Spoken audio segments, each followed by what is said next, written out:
Hey, this is Dottie Lachero coming to you from Talk to Dot. Why are we here today? Quick one. What is domestic abuse and domestic violence? I always have to say that, start from there, because science has proved that you have to repeat something several times before the human brain takes it in. So I have to say it all the time. Domestic violence and domestic abuse is anyone trying to use any sort of tactics to inflict fear on a person. It's not necessarily about being hit. I say that all the time. So you could be a victim of domestic abuse and domestic violence without being hit.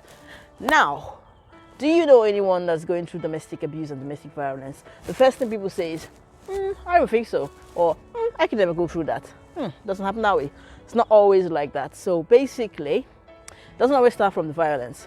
I mean, obviously, a person who on the first date, they get punched or they get hit or they get shouted at and stays there, that's a different thing altogether. That's a psychological problem, I would think, or some sort of fetish. But normally, how people become victims of domestic abuse is because it starts off from gradual processes, like that little shout, that grab on the wrist, like, hey, stop there, stand up when I'm talking to you. And then it begins to escalate. So by the time they actually get hit, too late. Sometimes some people never ever get hit. And in their mind, they've been told that domestic violence is about getting hit. So they say to themselves, well, he hasn't hit me yet, so I'm fine. But the point of abuse is to break the person down psychologically and mentally. Now, do you know anyone who's been abused? Trust me, you see people that are being abused all the time. You know why you don't know that they're being abused? It's because they look like the happiest and the bestest couples. The people that you might think, oh, I just want to be like them. The hand of the Lord is just upon their head. Trust me, there's always another side of the story. Behind closed doors is something else. So the abusive person is very skilled at manipulating everyone, not just the person they're abusing, but everyone as well. And they do this thing as well when they're in a relationship, because they've tried and they've done this several times over. They know that at some point this person might speak to someone or cry out. So while you're all loved up in the relationship, they're already character assassinating you. So they're already in a church group or in a work meeting amongst friends, begin to chip in things like, man, I'm just trying so hard, but my wife just gives me such a hard time. You know, in a subtle way, they begin to chip things in. So in the event that you actually come out to talk about it, people have already heard how you're giving this guy or this lady a hard time. So, like, your story isn't credible anymore. And this is why a lot of times victims, people don't believe them, because they think, this guy is so angelic, like, you're so lucky to have him. You're so lucky to have her. How could she be this person that you're talking about? That's the trick. The same tactics that narcissists and abusive people use on their victim is the same kind of tactics that is used on war victims. The same type of tactics that is used to break down a soldier who is trained and fortified to fight, to break him down psychologically, that he will break down in tears and give up all the secrets of his nation. That's the same kind of tactics that is used in an abusive relationship, which is why when people, victims, men and women, come out of an abusive relationship, they struggle for a period of time because of the trauma. It has been proved over and over again. Initially, when we heard about PTSD, think about Rambo. He had PTSD, post-traumatic stress disorder. It was only likened to soldiers. But now people have realized that because of the same kind of impact that a soldier goes through in a war field or in a war zone, that's the same kind of thing abuse goes through in an abusive environment. So just imagine a woman or a man in an abusive relationship is just as good as putting them in Afghanistan. You understand? And then they get captured and tortured by the enemy. That's the same technique. So when you ask yourself, but why didn't she leave? Why did he leave? That's why. They're already broken down psychologically. They're like, for lack of words to say, they're like vegetables. They can't function. A lot of times they need you to rescue them. So how can you rescue a victim of abuse? Do you know that one person that walks into the salon and immediately they walk in, they have to check their phone, they have to call their partner, they have to do this. You have that friend that whenever they turn up for a hangout, they always have to check in with their partner and say, oh, I'm here, oh, the meeting's getting a bit too late. They always have to keep sending text messages and making excuses. And if you always say, well, why do you have to send so many messages? Guess what? They make an excuse for the person. Do you have that friend that is always constantly defending or making excuses for a bad behavior or something you question about their relationship? Potentially there is abuse going on in there. Do you have that friend that once they got into a relationship, in fact, that relationship, things moved really, really quickly, number one, and then they just disappeared? You don't see them no more. They always have an excuse. Oh, you know, because I just got pregnant, or oh, because the kids, you know, because of family life, because we're traveling, because this. There's always an excuse why you can't see them anymore. Either they have to respond to your messages 10 days later or never even respond to your messages. And over a period of time, they just disappear. Going through an abusive situation, these are the red flags. Now, when we talk about red flags all the time, we talk about red flags for someone not to go into an abusive relationship. We talk about someone who is in a relationship that is abusive to understand what they're going through.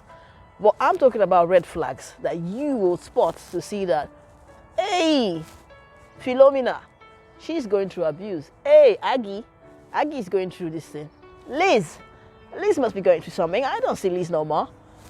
That's what I'm talking about. As much as we try to teach the red flags to people so they don't go into abusive relationship, and we teach people who are in abusive relationships so they can come out of it, I want to teach people around abusive people so they can understand what it is. It's not so much about a person seeing a man shouting at a woman in public or a woman shouting at a man in public. Sometimes you don't see that. They look like the best people. But do you know that person that when they come out, one person hardly ever speaks? It's mirroring off the other party. They're always like, I don't know, in those days you say 5 and 6 is a good thing, but they're always together, they're never separate. It's good to be always together, but people are individual in a relationship, and their individuality is what brings color to the relationship. You can't be the same. Do you know that one person that is always right, they're never wrong? Do you know that one person who all their exes are wrong? They're all drama queens, they all cheated on me, they all did this and they all did that. If everyone is wrong and you're right, you're the problem.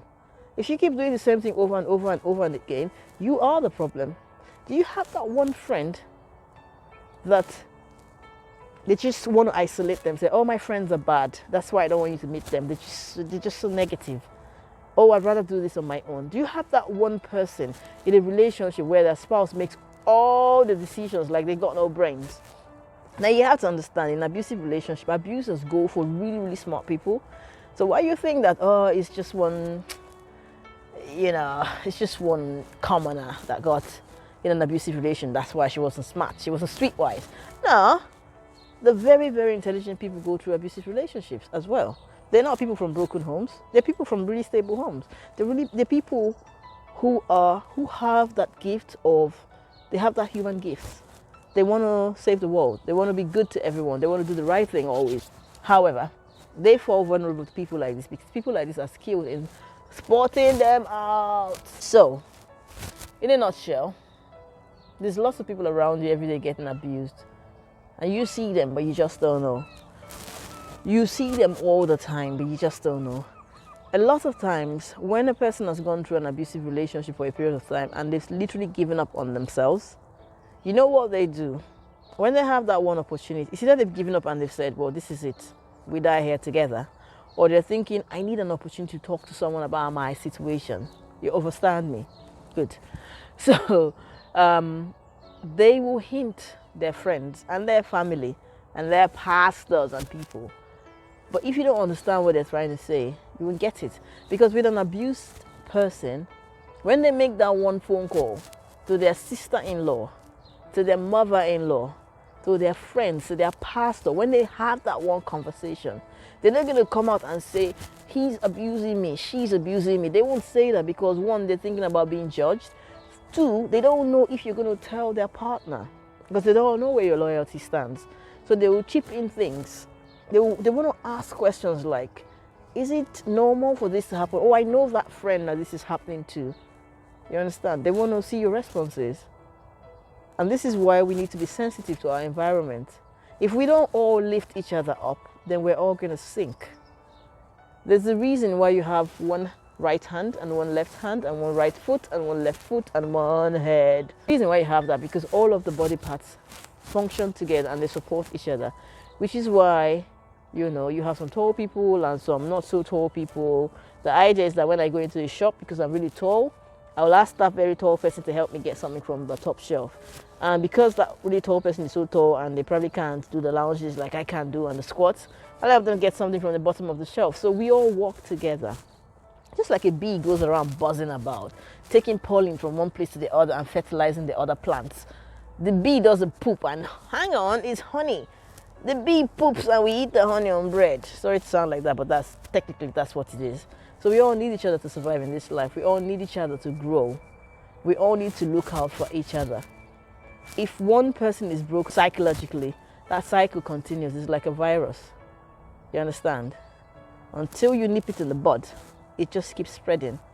And to be honest, the best thing that can happen to society is, as much as we're teaching sex education, 6-year-olds, we need to start teaching abuse to young people.